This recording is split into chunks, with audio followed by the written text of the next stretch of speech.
গ্রামে নতুন বিয়ে হওয়া মেয়েদেরকে তুলে নিয়ে যাচ্ছে।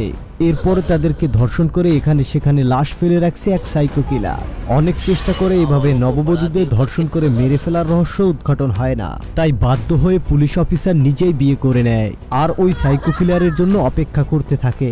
গ্রামের মানুষের হুঁশ উড়িয়ে দেওয়া এই সাইকো কিলারকে কি আদৌ থামানো সম্ভব? কি তার এই খুনের পেছনের রহস্য? গল্পের প্রতি মুহূর্তের গায়ে কাটা দেওয়া টুইস্ট আর সাসপেন্স ছিল এক কথায় অসাধারণ। বলছিলাম 2021 সালে মুক্তি পাওয়া ওদেলা রেলওয়ে স্টেশন মুভিটার কথা। তো বন্ধুরা, আর বেশি স্পয়লার না দিয়ে চলো সরাসরি গল্পে ঢুকে পড়া যাক।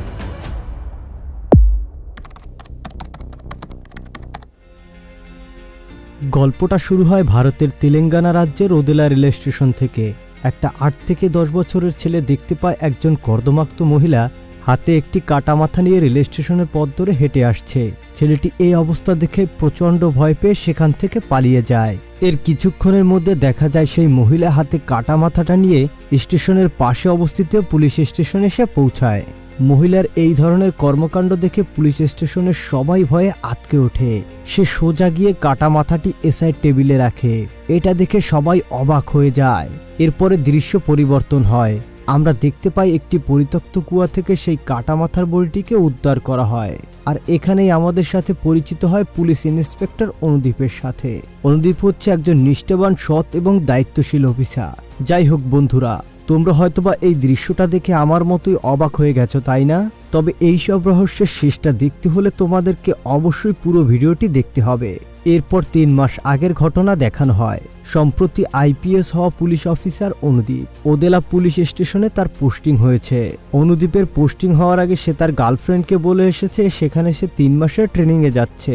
ওদেলার তেলেঙ্গানা একটি ছোট্ট গ্রাম। গ্রামটিতে 6000-এর বেশি কিছু মানুষ বসবাস করে। গ্রামটিতে ধীরুপতি নামে একজন লোক তার পরিবার নিয়ে বসবাস করে। দেখা যায় গ্রামে গত রাতে একটি বিয়ের অনুষ্ঠান হয়েছে। এরপরে আমরা দেখতে পাই বিয়ের কোণে অর্থাৎ মাধবী তার ফুলসজ্জার রাত শেষ করে বাহিরে আসলে সবাই তাকে নিয়ে মশকরা করে। মাধবীদের পাশের বাড়ি ছিল ধীরুপতিদের। হঠাৎই দেখতে পাই ধীরুপতির স্ত্রী তাকে প্রচণ্ড ঝাঁটাপেটা করছে। এর কারণ গত রাতে সে বিয়ের অনুষ্ঠানে মদ খেয়ে মাতাল হয়ে উনুনে প্রস্রাব করে রেখেছে। এমনিতে ধীরুপতি আলাবোলা টাইপের মানুষ। যাই হোক, এভাবে দিনটি ভালোভাবেই পার হয়ে যায়, কিন্তু গন্ডগোল বেঁধে যায় পরের দিন সকালে। গতরাতে যে মেয়েটির বিয়ে হয়েছিল অর্থাৎ মাধবীকে কোথাও খুঁজে পাওয়া যাচ্ছে না। কিছুক্ষণ পর তার মা বাবার কাছে খবর আসে মাধবীকে কেউ হত্যা করেছে। গ্রামের সবাই খবরটা শুনে ছুটে যায় সেই হত্যার স্পটে। মাধবীকে দেখা যায় রক্তাক্ত অবস্থায়, হাত পা বাঁধা অবস্থায় পড়ে আছে। তখন সেখানে সবার মধ্যে একটা শোকের ছায়া নেমে আসে। কিছুক্ষণের মধ্যে সেখানে ওদেলার পুলিশ টিম এসে উপস্থিত হয়। ঠিক এখানে আমরা অনুদীপকে দেখতে পাই। অনুদীপ হত্যার স্পটটি পর্যবেক্ষণ করে বুঝতে পারে প্রথমে মাধবীকে রেপ করা হয়েছে, তারপরে ধারালো কিছু দিয়ে হত্যা করা হয়েছে। এরপরে অনুদীপ সেখানে একটি জুতার ছাপ দেখতে পায়, যেটা দেখে অনুদীপ ধারণা করে 5 থেকে 6 ফিটের কোনো লোক এই ঘটনাটা ঘটিয়েছে। এরপর মাধবীর লাশটিকে পোস্টমর্টমের জন্য পাঠিয়ে দেওয়া হয়। অনুদীপের নির্দেশে মাধবীর পিতা এবং স্বামীকে জিজ্ঞাসাবাদের জন্য থানায় ধরে আনা হয়। তখন মাধবীর স্বামী জানায় তাকে বিবেক নামের একটি ছেলে পছন্দ করত এবং সে সবসময় তাকে বিয়ে করতে চাইতো। মাধবীর স্বামী ধারণা করে বিবেক মাধবীকে বিয়ে করতে না পারায় সে হয়তোবা তাকে খুন করেছে। এরপরে বিবেককে ধরে আনা হয় থানায়। তার শরীরে এম লেখা দেখে পুলিশ বুঝতে পারে এম ধারা মাধবীকেই বোঝানো হয়েছে।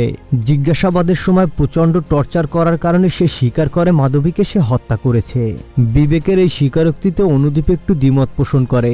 বিবেকের উচ্চতা 5 ফিট হবে এবং সে ছিল বামহাতি। আর পোস্টমর্টমের রিপোর্ট এসেছে যে খুনটি করেছে সে ছিল ডানহাতি। অনুদীপের এ ধরনের ব্যাখ্যার জন্য ওদেলা থানার ওসি 2 দিনের মধ্যে বিবেককে ছেড়ে দেওয়ার সিদ্ধান্ত নেয়। আসলে পুলিশের অনেক টর্চার এবং ভয়ের কারণে এক প্রকার বাধ্য হয়ে বিবেক স্বীকারোক্তি দিয়েছিল। এর পরের দৃশ্য আমরা দেখতে পাই ধীরুপতিকে নিয়ে তার স্ত্রী একজন চিকিৎসকের কাছে গিয়েছে, কারণ তাদের বিয়ের অনেক বছর হয়ে গেলেও কিন্তু তারা কোনো সন্তানের মুখ এখনো দেখতে পায়নি। এর কারণে ধীরুপতির কিছুটা পুরুষত্বহীন সমস্যা রয়েছে, যার কারণে তার স্ত্রীর সাথেও সে মিলিত হতে ভয় পায়। এজন্য তার স্ত্রী তাকে নিয়ে এখানে এসেছে। এরপরে যখন বিবেককে ছেড়ে দেওয়া হয় তখন একটি থানায় ফোন আসে, সদ্য বিবাহিত আরও একটি মেয়েকে হত্যা করা হয়েছে এবং তার লাশটি রক্তাক্ত অবস্থায় ওই বাগানে পাওয়া গেছে। যথারীতি খবর পাওয়ার সাথে সাথে অনুদীপ এবং তার পুলিশ টিম সেখানে পৌঁছায়। হত্যার পুরোপুরি স্পটটি দেখে অনুদীপ বুঝতে পারে মাধবীর মতো এই মেয়েটিকেও ফুলসজ্জার রাতে তুলে এনে হত্যা করা হয়েছে। এবার সার্বিক পর্যালোচনা করে বুঝতে পারে খুনি একজন ব্যক্তি এবং সে কোনো সাইকোপ্যাথ। এরপর কোনো প্রমাণ সংগ্রহ না করে ফিরে আসতে হয় পুলিশকে। পরপর খুনের এই বিষয়গুলো নিয়ে অনুদীপ খুবই হতাশ হয়ে পড়ে। পরে বিষয়টা নিয়ে তার গার্লফ্রেন্ডের সাথে সে ফোনে কথা বলে এবং কথায় কথায় সে তাকে জানায় সদ্য বিবাহিত মেয়েদের বিয়ের রাতে তুলে এনে হত্যা করা হচ্ছে। বিষয়টা যেন বেশ জটিল হয়ে উঠেছে। তখনই অনুদীপের গার্লফ্রেন্ড বলে ওঠে, তুমি কি সেখানে কোনো প্রুফ খুঁজে পাওনি? অনুদীপের গার্লফ্রেন্ডের কথা শোনা মাত্রই তার কিছু একটা মনে পড়ে যায়। সিন কাট হয় এবং অনুদীপকে দেখা যায় সেই দ্বিতীয় হত্যার স্পটে। সেখানে যাওয়ার পর সে অনেক খোঁজাখুঁজি করে একটি মোবাইল পায়। মোবাইলটিকে পাওয়া মাত্র সে থানায় চলে আসে এবং মোবাইলটিকে কিছুক্ষণ চার্জে রেখে দেয়। চার্জ হওয়ার কিছুক্ষণ পর মোবাইলটিকে অন করে এবং সে একটি ভিডিও খুঁজে পায়। খুনি যখন ভিকটিমকে অত্যাচার করছিল তখন হয়তোবা কোনোভাবে এই ভিডিওটি রেকর্ড হয়ে গিয়েছিল এবং ভিডিওতে খুনি এবং ভিকটিমের মধ্যে যে কথা হচ্ছিল তা স্পষ্ট রেকর্ড হয়ে গিয়েছিল। কিন্তু ভিডিওতে ভিকটিম এবং খুনি কথাবার্তা ছাড়া কোনো ফেস দেখা যায় না। খুনি কে বা কেন এই ধরনের হত্যা করছে তা এখনো খুঁজে পাওয়া যায়নি। রীতিমতো সে আবারও হতাশ হয়ে পড়ে। কিন্তু থেমে থাকার পাত্র অনুদীপ নয়।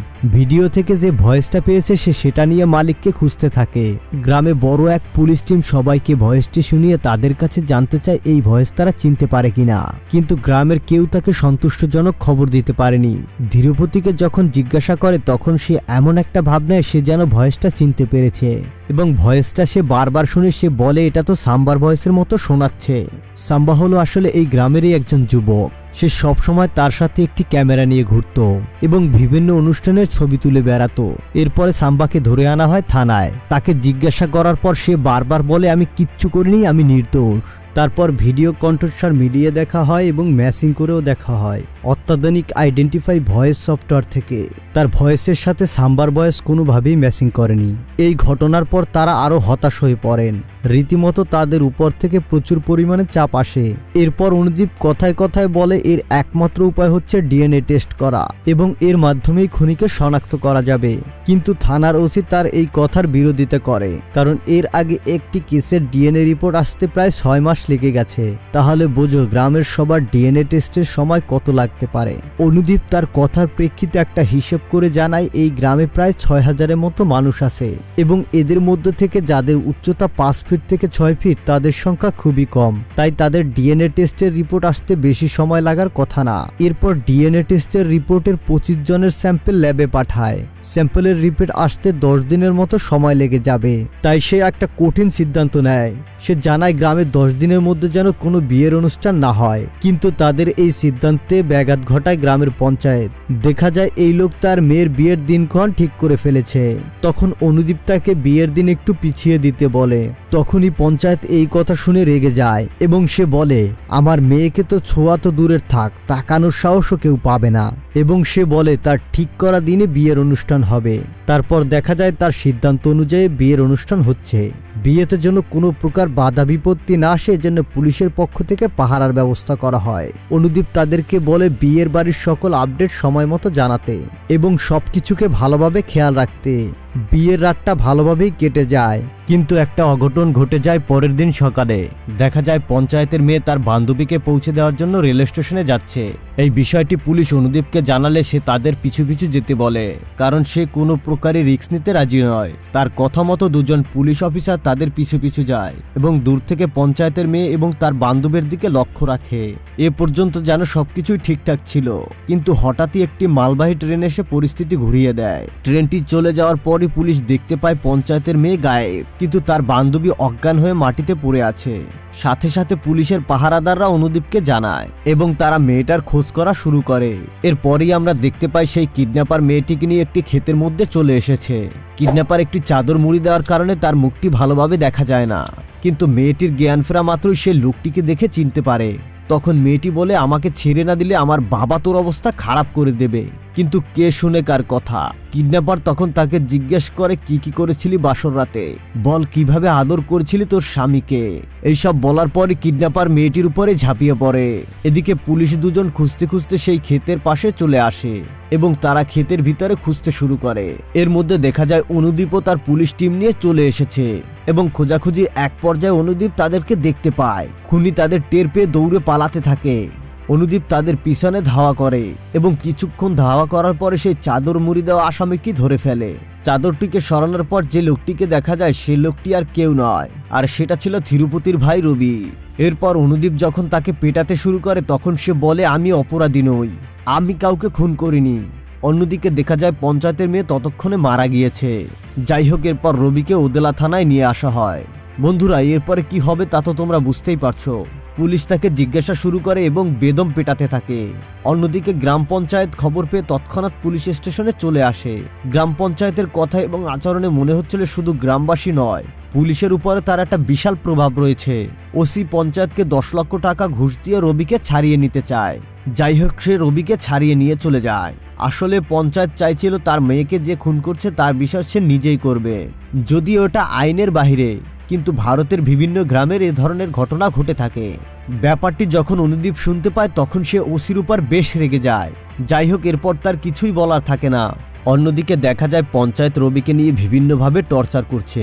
এত টর্চারের পরেও রবি বারবার বলছে, আমি আপনার মেয়েকে খুন করিনি, আমি নির্দোষ। ঠিক এমন সময় সেখানে চলে আসে রবির ভাই তিরুপতি এবং তার স্ত্রী।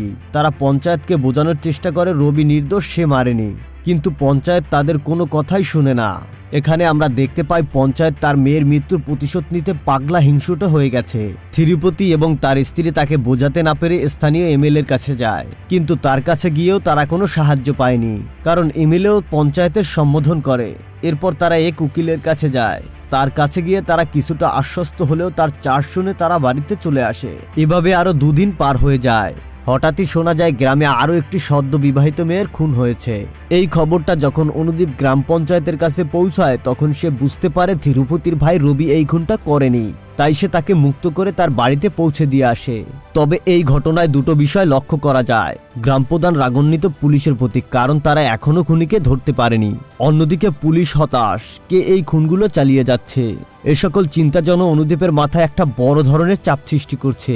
দেখা যায় অনুদীপ আবারও তার গার্লফ্রেন্ডের সাথে এই কেসটির ব্যাপারে কথা বলে, আর তখনই তার গার্লফ্রেন্ড হতাশার কথা শুনে বলে, আমার কাছে একটা ভালো আইডিয়া আছে এই খুনিকে ধরার। উপায়টা হচ্ছে তারা ওই ওদেলা গ্রামে নিজেদের বিয়ের কাজটা সেরে ফেলবে, কারণ খুনি বিয়ের পরের দিন রাতে নববধূদের টার্গেট করে, তাহলে সে আমাকেও টার্গেট করবে।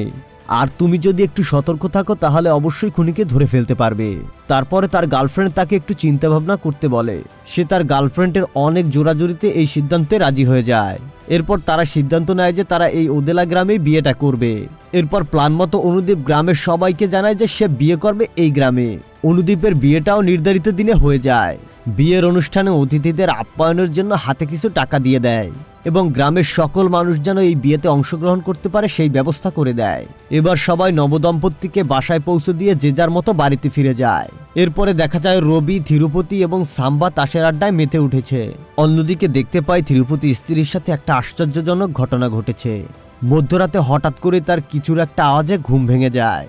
সে উপরের দিকে তাকিয়েই দেখতে পায় ট্রাঙ্কটা নড়াচড়া করছে, আর হয়তোবা সে ভেবেছিল ইঁদুর হয়তোবা নড়াচড়া করছে। এরপরে হঠাৎ করে ট্রাঙ্কটা উপর থেকে নিচে পড়ে যায়। পরবর্তীতে তিরুপতির স্ত্রী কৌতূহলবশত ট্রাঙ্কটার কাছে যায়।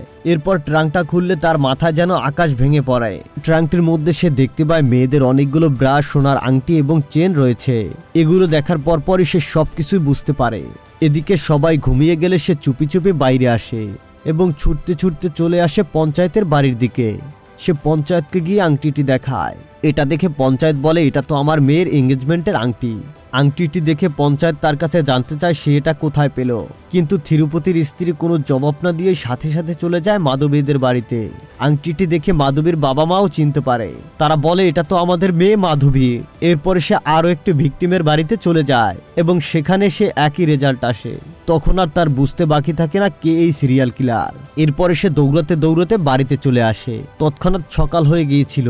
সে বাড়িতে এসে দেখতে পায় তিরুপতি এবং তার ভাই কেউ বাড়িতে নেই, কিন্তু সে দেখে গিয়েছিল তারা বারান্দায় ঘুমাচ্ছে। সে তার স্বামীকে কোথাও দেখতে না পেয়ে তার মনে মনে ভয় হচ্ছিল।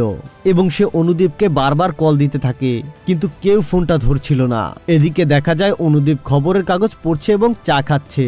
অনুদীপ তাকে দেখে বলে অনেকগুলো ময়লা জামা কাপড় জমা হয়েছে, তা যেন সে ধোয়ার ব্যবস্থা করে। তিরুপতি মাথা নাড়িয়ে বাসার ভিতরে চলে যায়। এরপরে আমরা দেখতে পাই তিরুপতি একটা বড় বস্তা নিয়ে বেরিয়ে আসে এবং অনুদীপের সামনে থেকে চলে যায়। তিরুপতি চলে যাওয়ার কিছুক্ষণ পরে অনুদীপ তার ফোনের কাছে যায় এবং চার্জ থেকে খুলে দেখে তিরুপতির স্ত্রী তাকে 47টি কল দিয়েছে। তারপর অনুদীপ তার কাছে কল ব্যাক করলে রাধার কোনো কথাই সে সঠিকভাবে শুনতে পায় না, কারণ রাধা এই মুহূর্তে ওদেলা রেল স্টেশনে ছিল। এত শব্দের মধ্যেও অনুদীপ একটা কথাই শুনতে পায়, স্যার ম্যাডাম কোথায়, খোঁজ করুন। কথাটা শোনার পর অনুদীপ রুমে গিয়ে দেখে তার নববিবাহিত স্ত্রীকে সে খুঁজে পাচ্ছে না। এরপর রাধা কাঁদতে কাঁদতে জানায় খুনি আর কেউ না, তার স্বামী তিরুপতি। এ কথা শুনে অনুদীপ অবাক হওয়ার পাশাপাশি সে বুঝতে পারে কিভাবে তার নববিবাহিত স্ত্রীকে তুলে নিয়ে যাওয়া হয়েছে। আসলে তিরুপতি যখন ময়লা কাপড় আনতে রুমে প্রবেশ করে তখনই সে অনুদীপের স্ত্রীকে অজ্ঞান করে ময়লা কাপড়ের বস্তার মধ্যে ভরে তার চোখের সামনে দিয়ে নিয়ে যায়। এরপরে শুরু হয়ে যায় খোঁজাখুঁজি। অন্যদিকে আমরা দেখতে পাই তিরুপতির স্ত্রী তার পোষা কুকুরটিকে তিরুপতির কাপড় শুকিয়ে তার পিছনে পিছনে যাচ্ছে। এরপর রাধা একটি পরিত্যক্ত কুয়ার কাছে এসে পৌঁছায়। কুয়োর দিকে তাকালে রাধা দেখতে পায় তিরুপতি অনুদীপের স্ত্রীর উপর অত্যাচার শুরু করেছে। এমন সময় সে রাধাকে দেখে অনুদীপের স্ত্রীকে ছেড়ে উপরে চলে আসে। এবার তিরুপতিকে দেখে একজন সুপুরুষ মনে হচ্ছিল এবং সে রাধাকে বলে কেন এমন হলো। এরপরেই আমরা দেখতে পাই রাধা আর তিরুপতির বিয়েটা স্বাভাবিক ছিল না। রাধার অমতে তিরুপতিকে তাকে বিয়ে করতে হচ্ছিল।